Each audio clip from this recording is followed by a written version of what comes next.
right, we will call tonight's meeting to order for Tuesday, June 21st. And as we start out every meeting, we'll read the mission statement.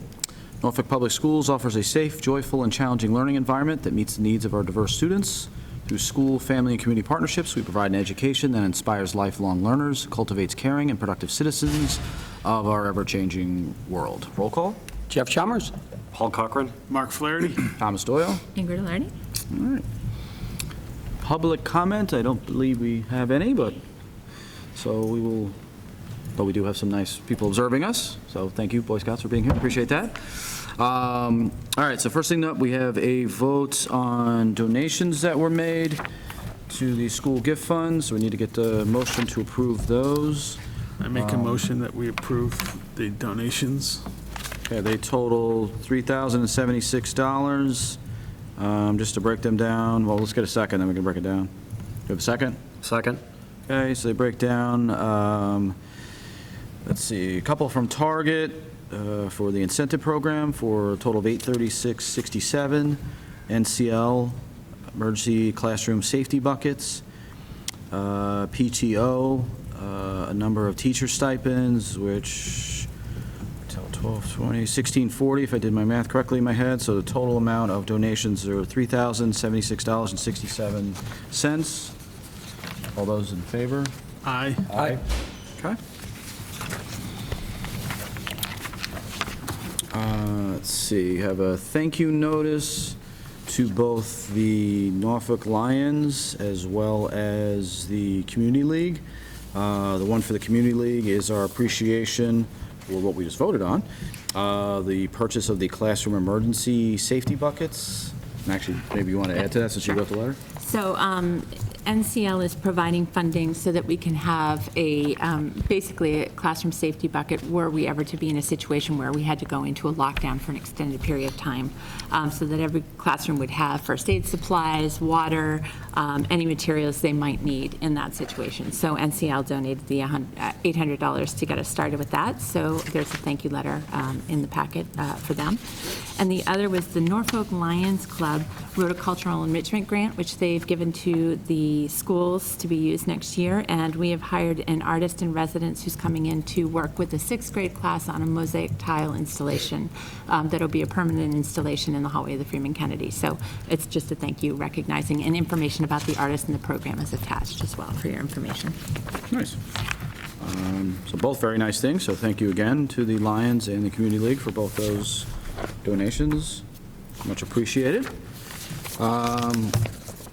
All right, so moving on to, we do have, even though I know the school year literally just ended as of yesterday, we can already talk about next year, in that there is the MASC conference coming up, which I think is in November, is that correct? So we have an opportunity to basically get on board for a cheaper rate now than as opposed if we wait. And if memory serves, Jeff, you've gone... I went the first 3 years. You didn't I didn't go go last year, correct? year. But yeah, I think you've gone the other 3 years, correct? Okay. And then what you went to one day each of those 3 years, is that? No, I usually went for at least 2 to 3 days. Oh, wow, good for you. Yeah. So we have that again, so it is November, what are the dates again here? I know, I just saw it, it's in front of me. Early November. November 2nd to the 5th. Yeah. It's in Hyannis, which I think has been each of the years you've gone. Is that correct, Jeff? Has it always been in? Yeah, it's the in same Hyannis, the location. same. Yeah, same exact place. It's beautiful, beautiful setup. So I guess the question is, can any of us commit to it right now in terms of, I know previously we bought at least like one We've day done passes. one and split that. People have gone for a single day. So if anyone's interested, we can figure out who can go when and what we would need to register for. Okay. It'd be nice to take advantage of the opportunity to save a few bucks on this, because It's a good conference. They have a lot of budget sessions. They have a lot of legal sessions. It's worthwhile. Yeah, no, absolutely. Hopefully I can hire some people in town by then. What's the deadline on Hopefully it? go one day. the reduced rate deadline is by July 15th, and it's pretty significant. I mean, as opposed to standard registration of $465, it's $350. So it's actually a decent amount by committing to it. So I mean, I think at the very least, I think commit to one day, and then we'll figure out at a later point as to who can go. Yeah, I'd love to see if we can get 2 people, one a day, if possible. I mean, Just because of the multiple presentations. oh, it's and just, so there's forth. so much information. Right. What we can do is if people want to look at their calendars and see what makes sense, if you can get back to Pam maybe by early next week, then we can figure out how many memberships or how many conference passes we need. Does that make sense? Yes. Pam, I'd say put me in for one. I mean, I know I have conferences coming up that I'll be out of state, but I would at least like to put it in, so if I can't make it, possibly someone else can. Yeah, I might be able to get to an afternoon thing, like at least a half day. I'd like to go. I 'cause can probably take a day off and PTO day and go. So we'll definitely hold one registration, and then if we hear back from people and it looks like we need more than one, we can go Yeah, from there. whoever's committed to do it, I definitely recommend, you do it, but doing a half a day is real tough. I mean, it's going to take you an hour and a half to get down there. I drive fast. I'm just Me too. And then, the sessions alone are well worth the day. No, I was thinking is maybe one of us could cover the morning, one of us cover the afternoon of a day, and then Okay. someone else, so that way we all sort of get an opportunity, Okay. in essence, get 3 days or 2 days, but that's fine. So yes, I think that makes sense. Let's split down for one, and then so follow back up with Pam by next Yeah. week from today. Why don't I have you send out like a doodle poll? Yeah. And just check what day you want, if you want to go, and then we'll go. from there. what? Okay. It's just Sure, gonna, send you it's an like a email, just- survey, and I you know. just check if you can attend any of the days, and then we'll know who's going when. Yeah, it's usually Thursday, Friday, Saturday, and the Saturday session is usually just Saturday's lunch and usually awards. awards, yeah. It's really the Wednesday, Thursday, Friday. Yep. All right, and then we need a vote to essentially continue to have Ingrid as the representative for the BICO board. Motion that Second. we vote her for the representative to the BICO board. I believe I heard a second. Second. Okay, all in favor? Aye. Aye. All right. That is it for that. I think we're on to Ingrid, right? Yes. And first up tonight, we have Anita Mecklenburg here with the English Language Arts Curriculum Committee to present their recommendations based on the second phase of the ELA curriculum review. So I'll turn it over to Anita. Good evening. So I'm going to share the results of, it's been a 2-year study, and I'm just going to share the second half of the piece that we've worked on. But first, I can't do anything without recognizing the committee. They've worked so hard over the 2-year period.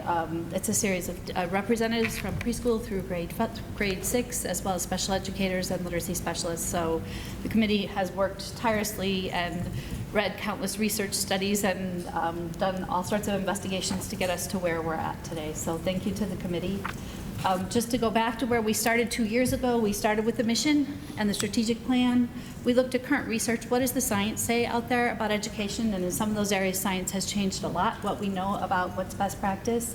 We did a needs assessment in the district and did a gap analysis comparing what we're supposed to be teaching and what we are teaching, and where are the gaps and what do we need to do to raise our level of instruction. And at the core of our practice, of our process was what is best for our students here in Norfolk. And this is what I showed you last year.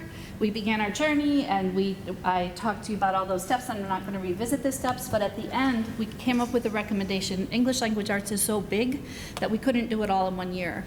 And so we decided we would look at the reading and the writing pieces and then save the phonics, grammar, spelling, all that for the second year, so that's the part you'll hear about. So last year, what we recommended was that we adopted the units of study for teaching reading out of Columbia College in New York. Grade 6 was piloting a program because the units of study only go to grade 5. Grade 6 was piloting expeditionary learning. We got a ton of books for classroom libraries and guided reading at the lower levels, fluency materials, and we got leveled literacy instruction, LLI kits they're called, for our remedial support for our kids who are struggling. In writing, we recommended the units of study in opinion, argument, information, and narrative writing K through 6. And so before I go on, I just have to tell you how it's going. So you're going to have to humor me for just a little tiny second. It is, when you're learning anything new, like if you think about the first time you rode a bike, or the first time you made pancakes, or the first time you do open heart surgery, anytime you do something the very first time, it's not, she's laughing. No, I'm good. Anytime you do something the very, very first time, it's not your best time. So you expect when you adopt a brand-new program or a brand-new methodology, that there's going to be, we call it an implementation dip. So we expect this year that our performance is going to go down because our teachers are novices at doing this new area of study. And oh my God, there's so much exciting stuff happening in our schools. Even in the lower grades, they're setting goals about their reading. And so as they go into their reading, they're setting little goals like, I'm going to check the picture, I'm going to do something at the end of the book, I'm going to take a sneak peek before I read a book. So we're doing direct instruction around strategies that we've never done instruction around before at the lower grades and, well, all the way through all of the grades. And it changes, having a goal changes your success, because if you imagine going mini golfing with your family and you just go golfing, at the end you're not a better golfer. But if you start going mini golfing and you say, every time I address the ball, I'm going to bend my knees a little, and there's my goal, bend my knees a little, bend my knees a little. When I'm done golfing, I'm a better golfer. And so having reading goals makes us a better reader because we're practicing skills with intention as we read, even as low as kindergarten and first grade. We have so many amazing books. Of course, I always want more books, but we have so many. Ingrid said no more books this year, but I did ask. But so many amazing books. These are level books because what we found out is that our readers really need to be reading books at their level. That's a big shift from when I was a little girl, where we all read from that same Basil and the teacher taught the lesson, and then we all did the lesson in that same text. And now we know that the teacher teaches the lesson to the class, but then the kids access the lesson through text at their reading level and their interest level. So we now have books to offer them. And if they want to read about trucks and they're at this reading level, we have books about trucks, and we have amazing librarians in both schools who have supported us. If we can't find the book, they find us the books that we need. Mrs. M, a lot of the stuff you're doing paper, are any of these books that you're buying digital? We do have Reading A to Z, which gives us digital libraries, and there are apps like, what's that news one, Missy? The news, the one where it gives you the current events. News ELA. So they can access current events at any reading level. So if I know you're reading level P, and I can get this news article about that at your reading level. So we do have some electronic sources for our literacy specialists have been really awesome about supporting people in that way. Thank you. Also, what's happening with the books that's made a big difference at the lower level is this is the Henny children. They were kind enough to be featured here tonight, but the green bag that you see right there is book bags. So one of the things that came out of our gap analysis is our parents, especially at the younger grades, wanted books coming home from school. They wanted help helping their kids pick books out at the right level, and they wanted books coming home. We invested in book bags. Books are traveling home every week, and it's making a huge difference in the kids' excitement about reading and the parents' understanding of their kids' reading level, and in the parents' and the kids' ability to practice at home as well as at school. And I'm going to show you a little clip right now. One of our changes that we found that happened with when the Common Core came through is we needed an increased attention to nonfiction reading. And so we read a lot of fiction in school, and it's all fiction, and I have to tell you, my heart is where fiction is, and I think a lot of teachers are in that way. So there was a concern that as we moved to nonfiction that it would get boring. Like, here we go with the nonfiction, we're going to read this book about whatever. And so I have a 2-minute clip I want to show you. What's happening here is the teacher has broken the kids, it's a first grade classroom, she's broken the kids into interest groups based on whether you want to read about sharks or tornadoes or pigs, or there's all different interest groups, and she's collected sets of books at different reading levels. So kids can access that nonfiction content at all different reading levels, and they're just for the first time getting their bucket. And I just want you to see, there's not any teaching happening here, but I want you to see the excitement about books. I'm gonna turn it up so you can hear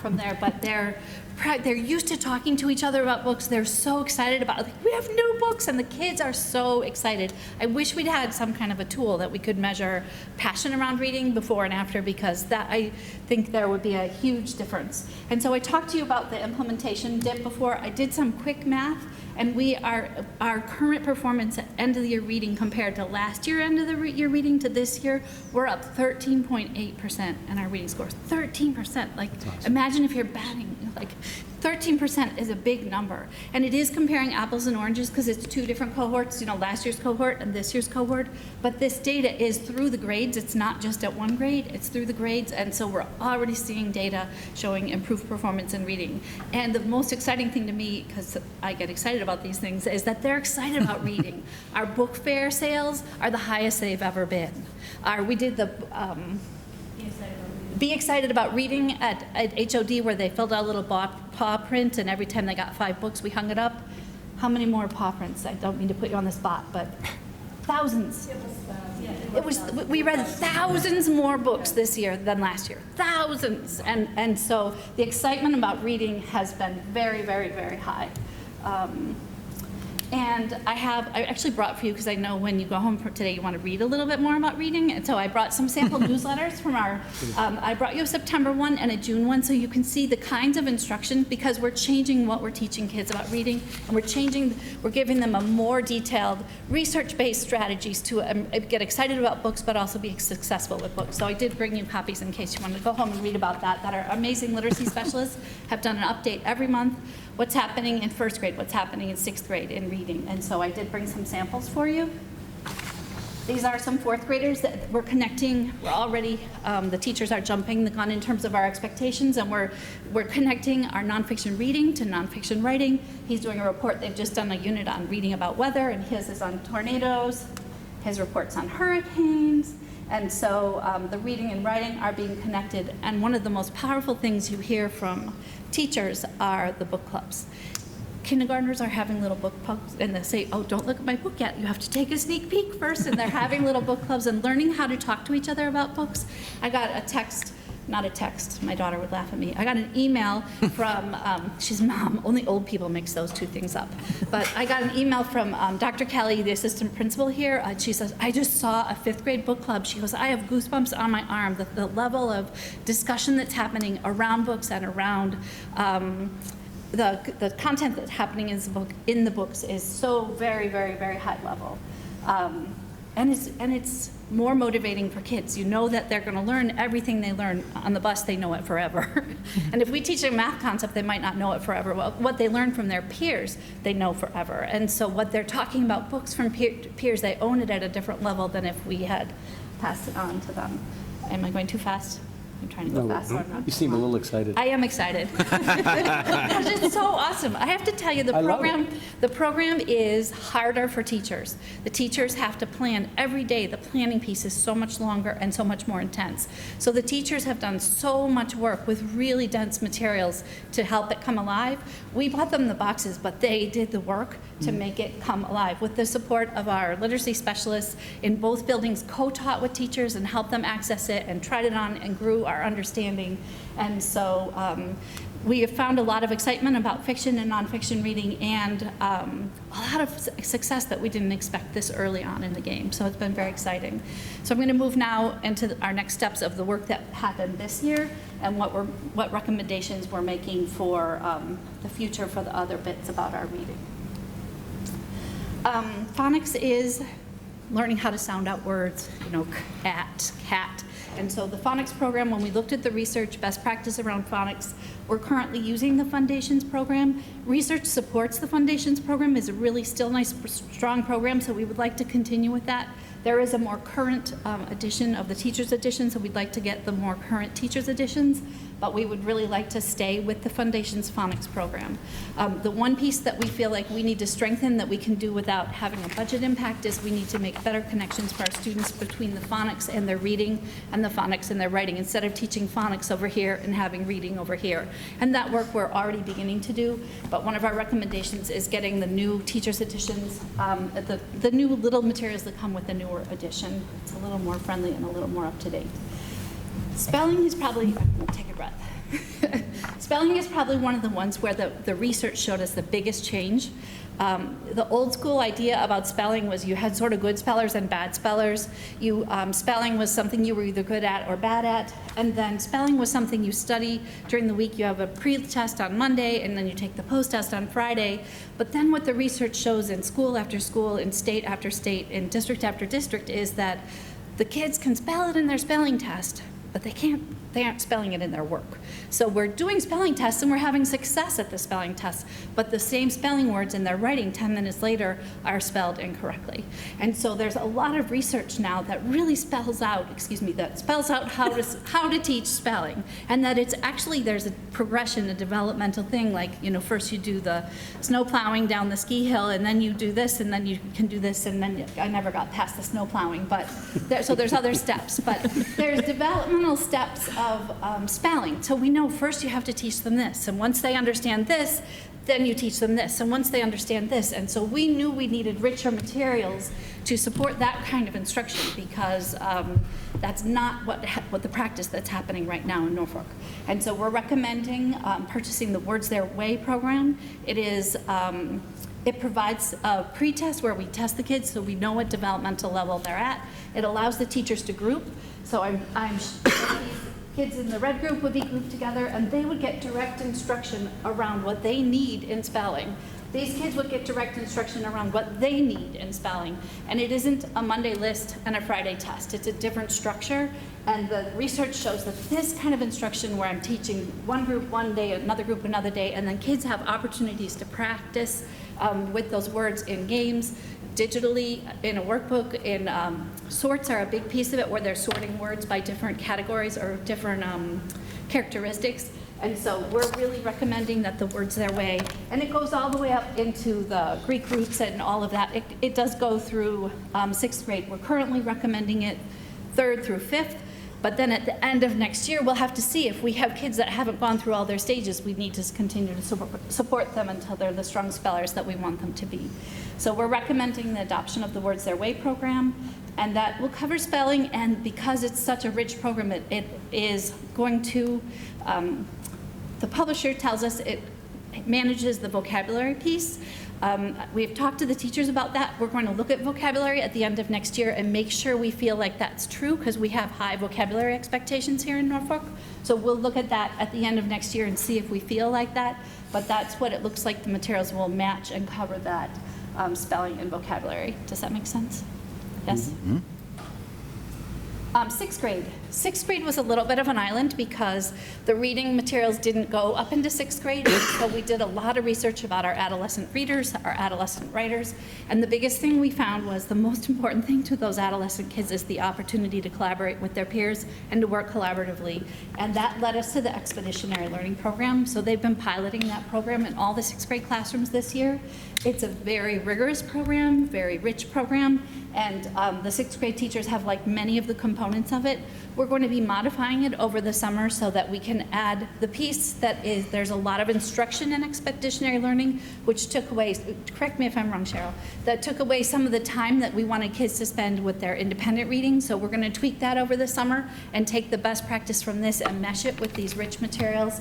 They're very tightly aligned to the standards. We've also been in communication with King Philip Middle School so to make sure that we're preparing our kids along that way. So our recommendation around expeditionary learning is that we move it from a pilot to an adoption, and that, but with an adoption just not being used straight up, with using it in a workshop model.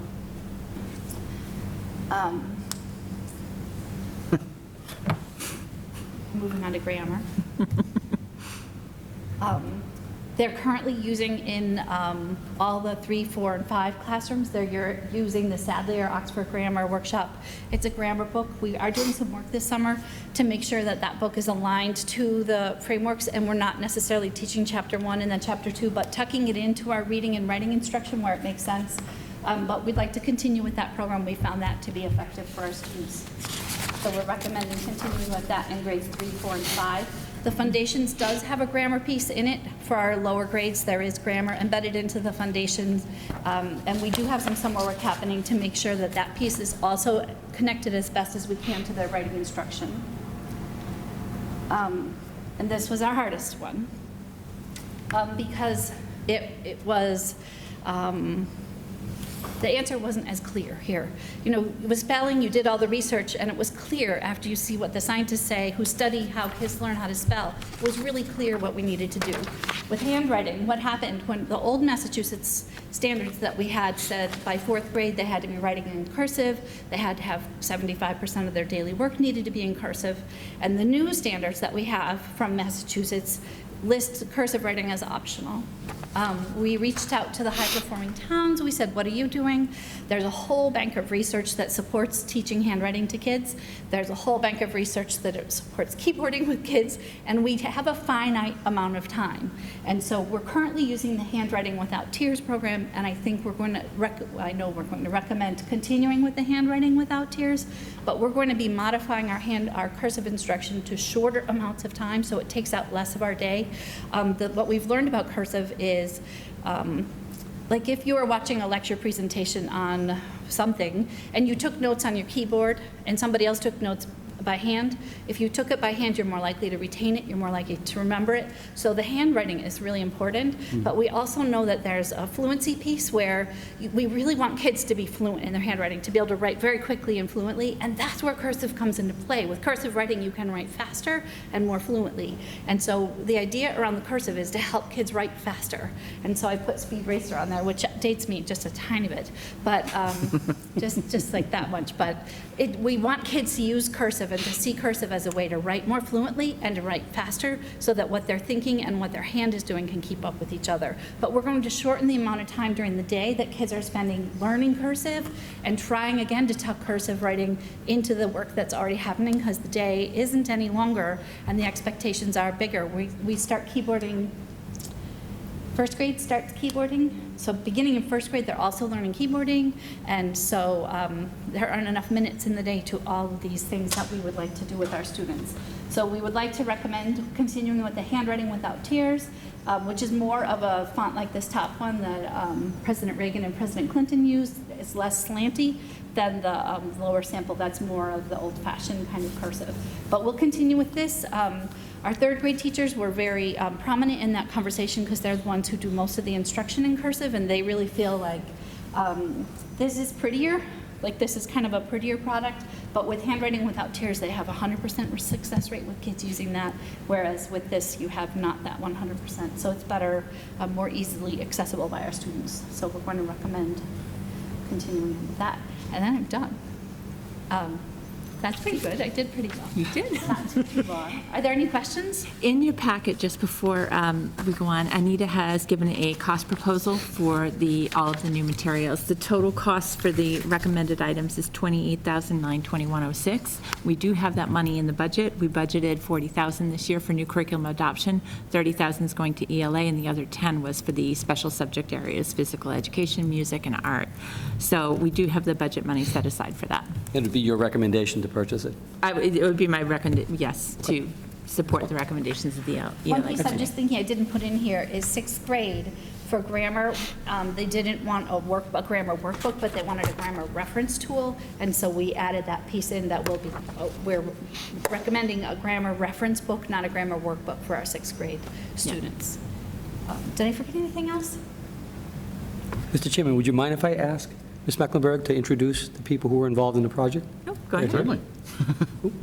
Because it's after the Permission school granted. year, we asked teachers that were still around to be able to come. Right. We had many that were involved that weren't able to be here today. Many who weren't able Yes. to be But I here. figure while Yep. they're here, I'd love to make sure that everyone at home knows who they are. Absolutely. This is Beth O'Connor. She's a literacy specialist at the H.L. of Day School.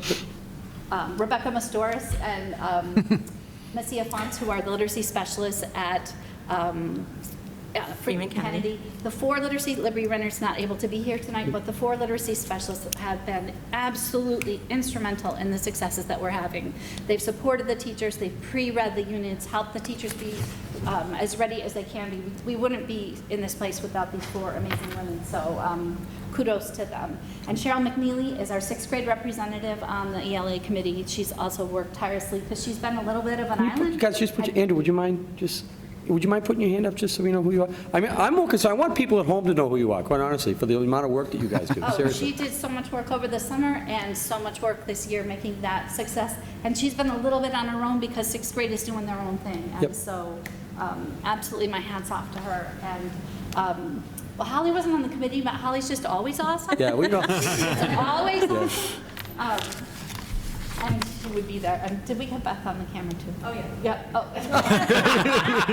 Gotta make sure you get Ms. O'Connor on there. And Mrs. Balfour is here because she has supported us all the way along and has really, she's done an amazing job having an environment in the school. One of the things we talked about this year, that it was safe to fail.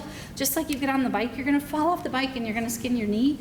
And Mrs. Balfour has absolutely been instrumental in helping teachers feel safe to fail and safe to try this on, and you fall off once, but you don't fall off the second time, and then you go. And so her support has been invaluable, so. No Thank you. question. With the whole getting kids to read more, is there a program similar to Bucket anymore? It's a program that really got me to read a lot when I was in school, but then when they took it away, I really stopped reading. Because I really wanted those personal pan pizzas. So, But- what we used to have those kind of programs where you got pizzas or you Yeah. earned points or where you, even doing the pause. What we're really trying to do is help kids read for intrinsic reasons. So they think reading is fun. Like they're reading because they want to read. They want to take those book bags home. They wanted to take the book bags home over the summer.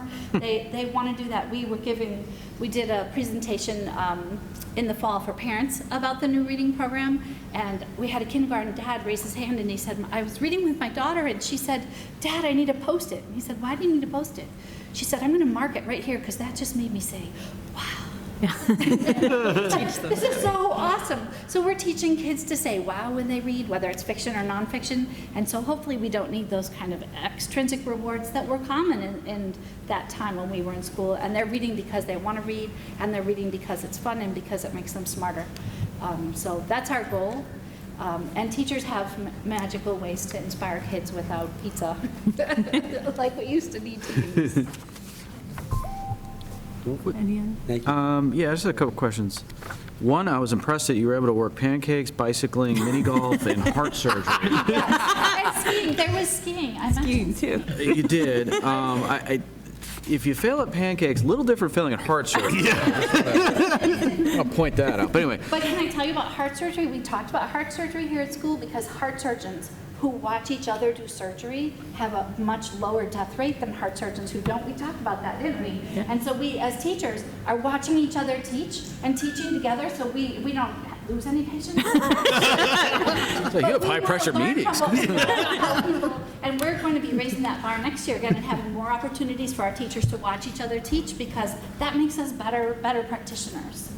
No, I said it just beyond that, it was just an impressive linking. You mentioned that this year was it was very, I guess, time-intensive for the teachers. Yes. Does that become less so It year will, 2, because year 3 down the It road? will become, to some degree, it's always going to be a little more time intensive than like a basal program where you can turn to Okay. read lesson 2 because it's individualized instruction. So when I'm teaching the lesson, I know, can I pick on you for a second? I know that you're working on your fluency, so I know that I'm working on you with fluency, but I know that sometimes when you get to a hard word, you skip that and you go right over it when you should really be doing something different. I still do that. And so as a teacher, I'm monitoring all of my readers at a different level than we ever used to before. Okay. But the planning piece should be less because they taught it before. They've already got their notes in the margin. They don't need to read that. There's a lot of PD in the manuals. Okay. And so they've read through that PD, so that piece should be a lot less for our teachers.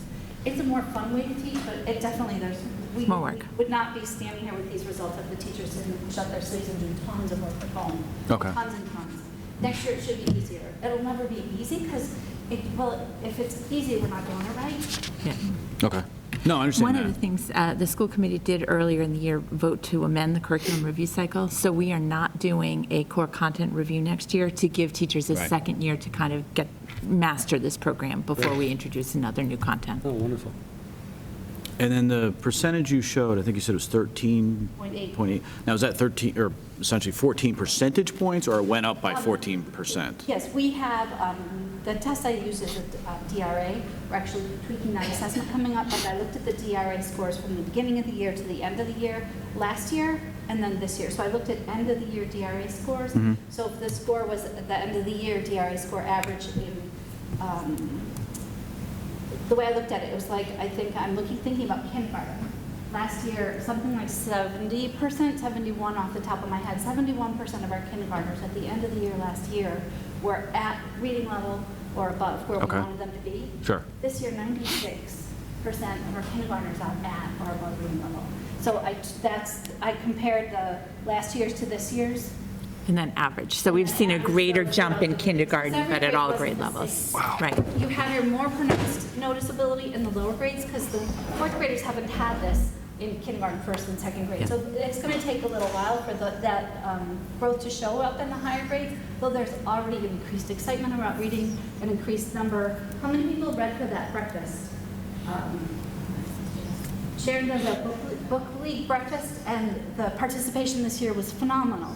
And I think that's because there's a renewed excitement about reading and about literacy that's happening in the schools. So it'll take a while for those kind of big margins to show up, but there's really exciting data happening now. No, that actually sounds more impressive. I mean, it was already impressive enough on the slide. That actually sounds that much more impressive the way you just explained it. I mean, I know enthusiasm you can see, Yeah. you can't really measure it, whereas that's demonstrative results that show a tremendous improvement in Yeah. just That's right. a short period of time. That's In reading level and That's incredible. So 70% of our third graders last year were at grade level, according to the data that I have on baseline. So 70% this year, 80%. So in third grade, there's a 10% increase. And the number of kids meeting the end of year expectations Yes. for the grade level on So DRA. That's good. Yeah, that's great. And so then as That's very those impressive. kindergartners go to first grade, and as those, it can only Right. trickle up. And then as our skill level improves too, because we're not done learning as practitioners. Very positive. It's exciting. Beautiful. Any other questions? Do you need water after? I'm exhausted. I'm going to go home and read War and Peace. I'm that motivated. No, don't read The Jungle. That one's a doozy. But The Elegance of a Hedgehog is an amazing book, maybe the best book I ever read. Wasn't that a video? All right, so we need a motion to accept the proposed amount here, I make a motion that we approve the the request. request for ELA. Okay, do we have a second on that? I'll second. Do we have any further discussion? Okay. All in favor? Aye. Thank you very much. Thank you very much. Thanks, Appreciate all guys. your hard work, very much appreciated. Well done. Thank you. Okay. I want to go do heart Thank you, surgery. Anita. These are the newsletters for your at-home reading. Great. Perfect. This is our homework? Oh, thanks. Yeah. I'll read it, I promise. Thanks, Anita. Okay, the next item in your package is probably a little less exciting than reading. We're going to talk about the underground oil tank at the H.L. Day School. Didn't you give a presentation on that? It would definitely not be as riveting, but as you all know, the oil tank at the HL of Day, the underground storage tank, has to be replaced. It's not, it's failing, it's 25 years old. So we got approval for funding for the new oil tank at town meeting. It's a capital project. It's probably, I think it's about between $250,000 and $300,000. Town appropriated the funds. Because of the price tag, it has to be publicly bid according to the law. It's been listed in the Central Register. We have to list it for a certain number of days, so the bid opening is scheduled for June 23rd at 3:30 in the business office.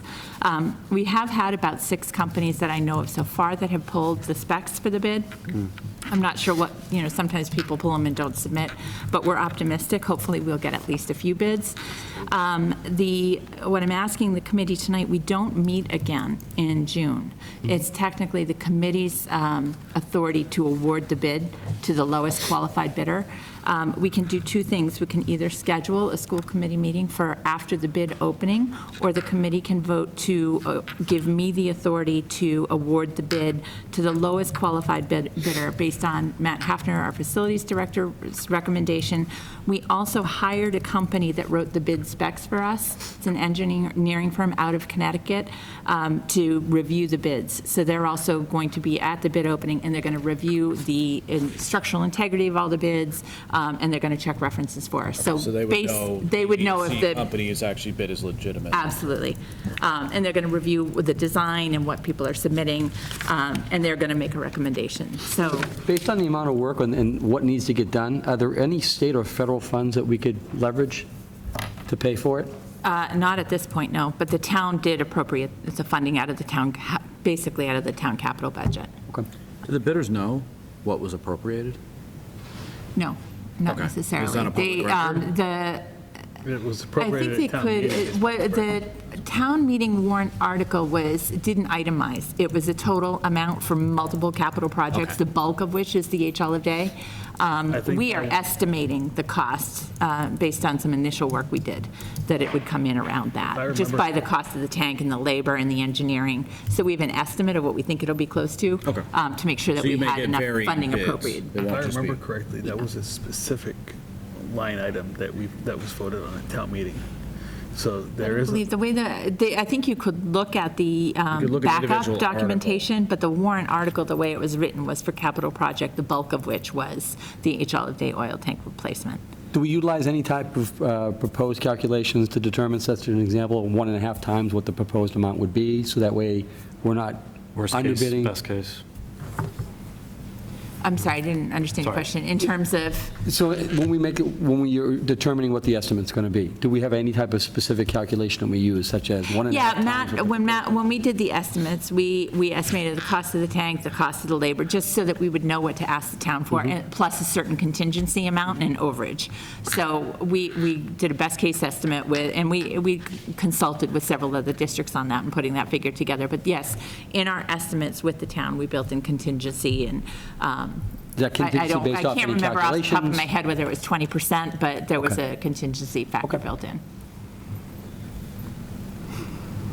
So I'm looking for direction of how the committee wants to move forward, because we are under a fairly tight timeline. Once the bid comes in, we want to award it because we're hoping that the bulk of the work will be done over the summer. We've moved all summer programs out of the H. Olive Day. They're all going to be held up here so that, because parking is going to be disrupted, they have to dig up the old oil tank. Where is the tank? We've got some, if you're looking at the H. Olive Day School, it's, where the road goes around the back. Yeah. It's off there on the right. There's like So there's a before the caged-in playground area, area, and there's a it's back there? dumpster back Okay, there. okay, It's okay. over that way. Okay. Okay. All right, so do we have, well, I guess we'll start this way. Do we have a motion to extend Ingrid the authority within the amount that's already been approved by the town to replace the oil tank? Or to move forward with the bidding process in the oil tank, or acceptance of the bidding process in the oil I'll make tank? a motion to grant Ingrid the authority to make the decision on the oil tank. second. Any further discussion on that? I guess the only thing, just unless something obviously comes Unless up out of the something blue. unusual comes up, it's got to be, we are required to give it to the lowest qualified bidder. So it's a matter of assessing the quality of the bid, that the references, and, And if there was some problem that was discovered Then once we they could started call doing an the work, emergency we school would have to committee. do something, okay, that's Yep. fine. Is All right. lowest qualified bidder take into account the quality of the bidder? Or is it just the price? well, it's a little, If there's it's the approved price, bidders. and then if their engineering design's not appropriate, they're not using appropriate materials, they didn't follow the specs. We've outlined in the bid exactly what we want put in. The bid specs are probably 35 pages. So that's why we have the engineering firm to review them. If they are using subpar materials in their quote, then they can be eliminated. So it's the lowest bid that meets the bid spec requirements that we've set qualifications and aside. has reasonable references. Okay. All right, any further discussion on that? Nope. No. Final answer, Paul? All in favor? Aye. Okay. The next item is just an informational item I wanted to share with the committee. So in the budget request this year, we were looking to add a .5 special education position, and that was to be up at the Freeman Kennedy. We have an increase in enrollment in one of our programs up here in our therapeutic program, and we have students that have significantly more instructional minutes in ELA and math in pullout. So we were looking to add the .5 special education position for that. Based on some of the early work that we've done with Walker in our program review and some new enrollment, we have a student that we'll be bringing back into district that's an out-of-district placement that has a fairly extensive programming. Dr. Tupper is recommending that we actually increase that .5 to a full-time position to meet the number of required minutes. What we are looking to do, so it won't require any changes to the budget in terms of salary, is that she is looking to reduce an assistant position that's at the top of the pay scale for $21,000. We're going to eliminate that position and have recommend increasing the other to 1.0. So more of our services will be delivered by a certified teacher. So she's outlined that in there. In addition, one of the other recommendations, and we don't have the final report yet back from Walker, but one of the things that we had asked them was there opportunities for the 3 elementary districts to share some services. We all, because we're small districts, have situations where we have students that may have a unique disability profile, unique challenges, not necessarily have a peer group, and we're building programs for single students. There is a child in Plainville that they're looking for a very structured, systematic, language-based reading program. They don't have that in their district, and they don't have enough of a peer group to create it. They're looking to tuition that child in here to access a program that we have well established.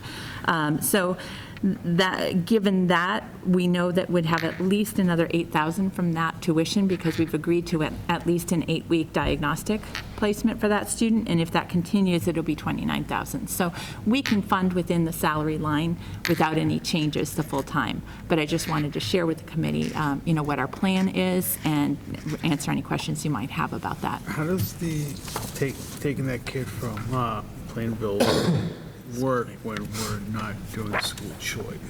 There are exceptions in terms of special education shared programming as part of a regional district. So, and this isn't new. We actually had a student 2 years ago from Rentham that we tuitioned in for special education programming.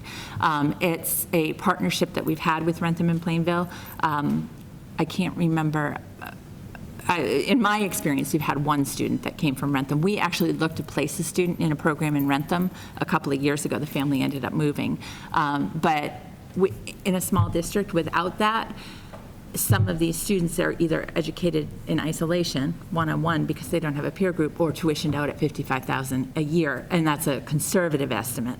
So we've always had that sort of partnership with the other towns around these isolated cases. We're looking to expand those partnerships a little bit more and better utilize them.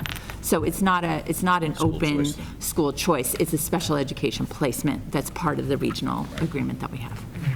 Just wanted to. Yep, absolutely. Does anyone have any questions or? Question on that? Yeah. So the reduction has to take place before the... Already has. So we have a student that had an individual aide that is going to move up with him to the middle school. Okay. And we're not going to replace that position. Okay. So that's already occurred. And the agreement with Plainville? For the 8,000 is has already not- in it place. has. Yeah, we've agreed to a Could- minimum 8-week, what is called an extended evaluation, to trial the program. And the tuition for that would be 8,000. Is the reduction savings of $21,000, that include fringe? The benefits are carrying on the town side. We Town side, absorb the salary side of it. So it is a full-time position. It'll be a savings on the town side of benefits. And 0.5 or above is benefits, so the new position already was Had eligible for benefits. benefits at a 0.5. Okay. So we don't see the cost, but we don't get the benefit. But it won't have an impact in terms of the town on fringe, because Okay. It's already there. it's a benefits eligible person's already there, so it's position a wash. regardless at either level. Any other questions? Not for me. Everybody else That okay? one doesn't require a vote because we're not going to need to transfer money because it's all within the same line item. And transportation for the Plainville student Is absorbed on Plainville. Okay. Yeah. All right, thanks. Okay, the next item, at our last meeting, we had some discussion around school choice, and I didn't feel like I gave you a full explanation of how the school choice funding works, so I wanted to give you some additional information. So in your packet, this is, again, just informational. We voted this year not to participate. But the way that school choice funding works is you are, if you open your district up as a school choice district, we can determine how many seats we want to make available through school choice. We do get a tuition for the students that come into the district, but we don't set the amount of that tuition. We can't fix it at any amount that we want. That additional tuition money comes in the form of an increase in our local aid distribution that is specifically basically an isolated account for school choice. And the state will approve up to 75% of the per pupil cost or at a cap of $5,000. So for any student that comes in, the maximum additional tuition is $5,000. Our per pupil cost in Norfolk is around $14,518. So for us, the revenue doesn't necessarily offset the increased costs. As far as special education,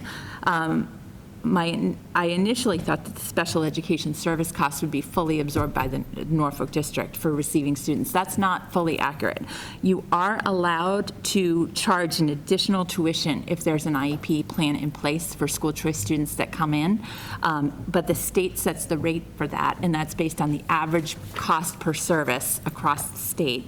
They give you a cherry sheet, which I attached just so you can take a look at it if you want it, and it estimates the average cost. So for speech, if the child gets 3 times 30, this is the average rate. Most of our staff, our experienced staff with master's degrees are higher, so our rate for those services is higher than what we would be able to bill for. So as far as my recommendation, it still remains the same. I don't see a great financial incentive for the district to consider school choice. And the other thing is the committee's always been committed to keeping small class sizes. So for the small return, you'd be looking at some of our classes being, we wouldn't have to open seats, but we've got our classes at comfortable numbers within the policy limits right now. So we wouldn't really want to increase those services. So this is just informational. Does anybody have any questions? I gave you the full background if you want to leisurely read about school choice and the cherry sheet and the additional information. And on the very back page, it shows our per pupil cost estimate.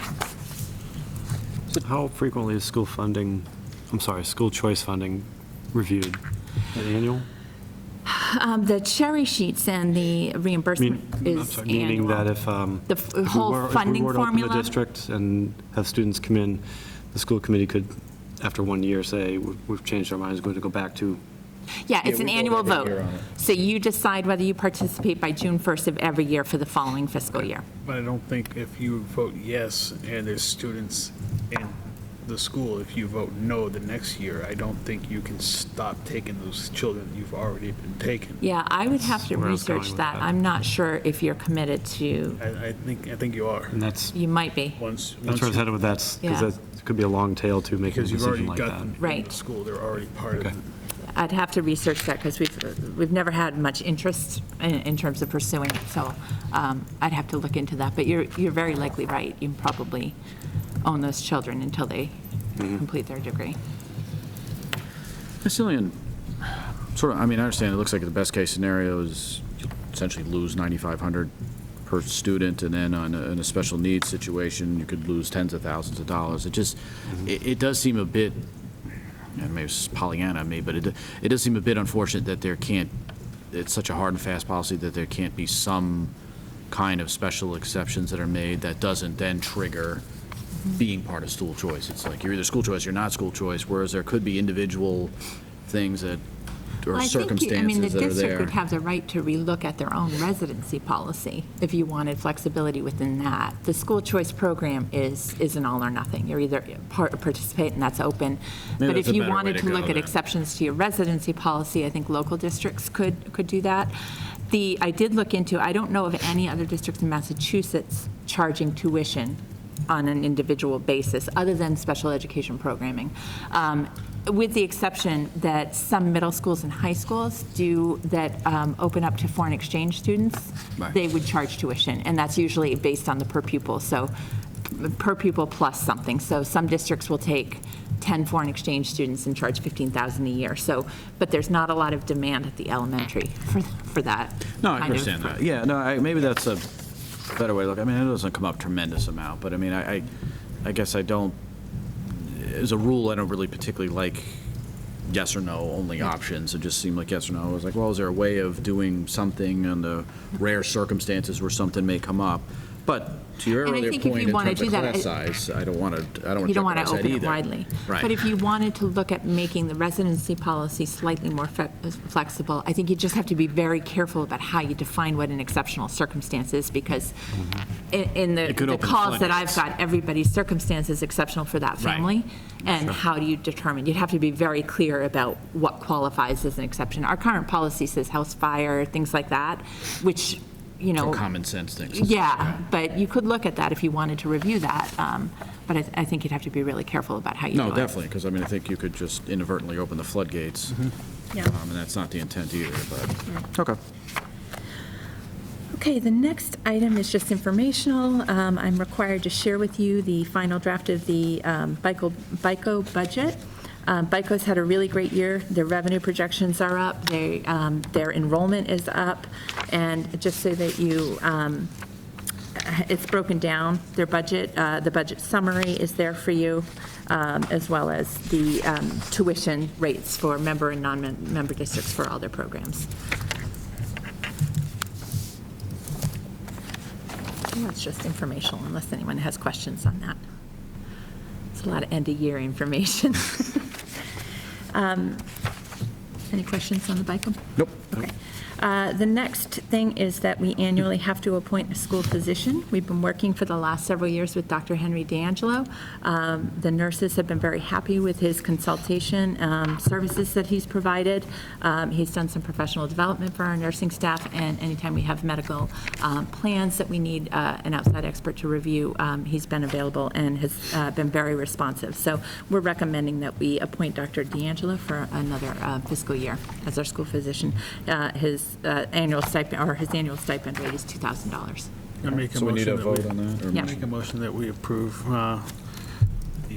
the school physician appointment. Go second? Second. Okay, any further discussion? Okay, all in favor? Aye. Great. All right, this last item is also just an informational item. I wanted the committee to be aware that we have been seeking for a while an outside consultant to complete a couple of evaluations for some of our students, and also to do some professional development programming for our mental health staff. Dr. Tupper often, when she's looking for an outside consultant, works through the BICO Collaborative and gets recommendations through them. And she has done that. And the consultant they recommended, Dr. Murphy, is local, has a practice in Franklin, a lot of years' experience as a school psychologist, and is also a professor at William James College in the psychology department. BICO's been using him, and he is doing some professional development for them over the summer that's open to all the member districts. And several other colleagues of Dr. Tupper's have used him as well. I'm just informing the committee that I do know Dr. Murphy. His parents are family friends.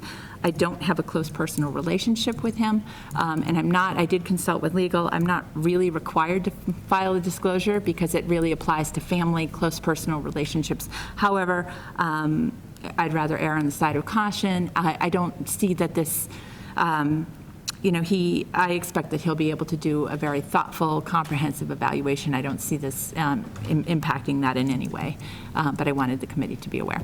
So this is BICO that had provided this individual? BICO provided his name. Okay, so Yeah. okay.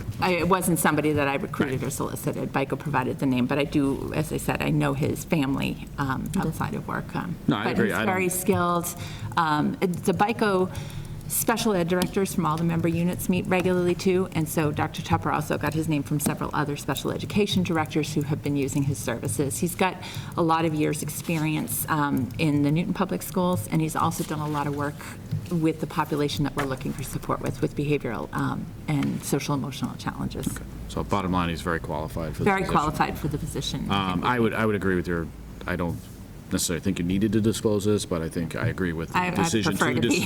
No, I think Yeah. you're the right approach of, it's certainly no harm in disclosing it. I don't see any type of conflict whatsoever. I'm fine with it.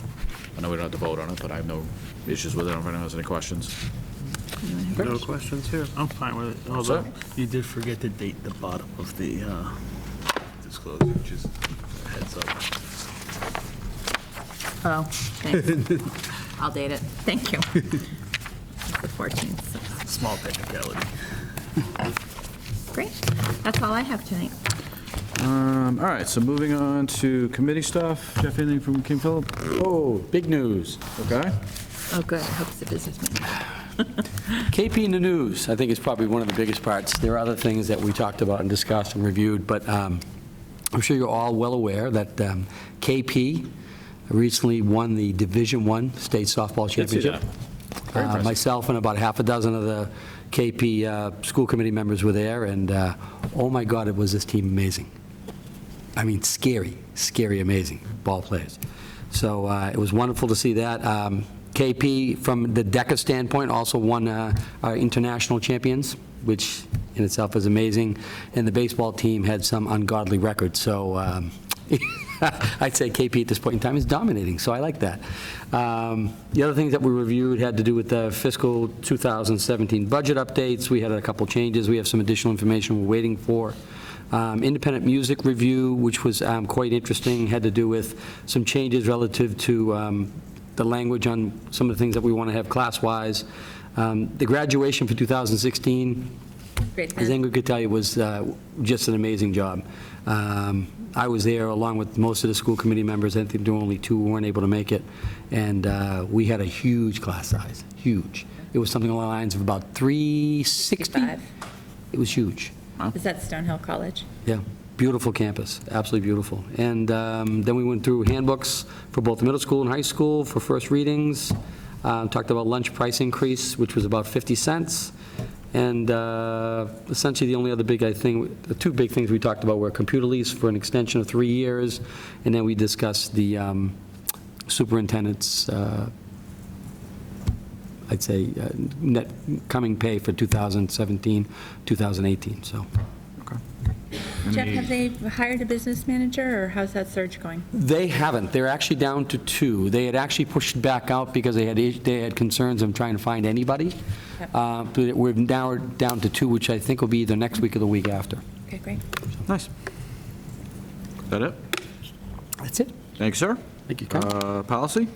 Nothing to present at this time. Very good. Back to Jeff for technology.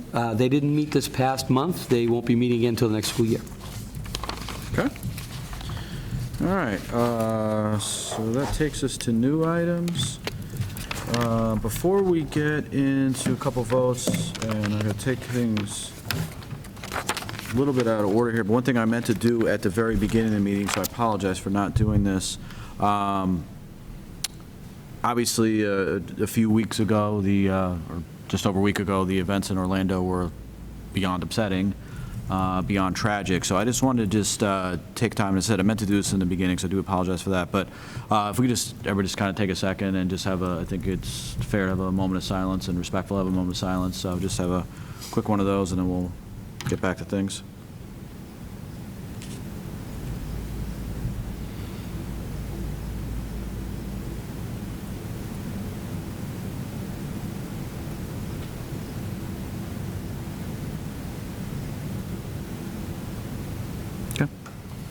Thank you. Thank you. Moving on, we have a school partner renewal for the Norfolk Lions Club. So we have a motion to accept them on a renewal basis. I make a motion that we approve them. Do we have a second on that one? Second? Okay. Any further discussion? Nope. Okay. All in favor? Aye. Aye. Okay. Let's see, so then we just need to approve the minutes from our last meeting of the 17th, and then along with that, so vote on that one, and then we're projected for a meeting for the beginning of the year, August 23rd. So if that date works, and then do we have a motion to accept the minutes from the last meeting? I make a motion that we approve the minutes from the last meeting. Okay, do we have a second? Second? Okay, any further discussion? Okay, all in favor? Aye. Aye. Okay, and then 23rd August, how does that work for everyone? Works for me. Works for me. Likewise. I don't believe there's any issues on my end.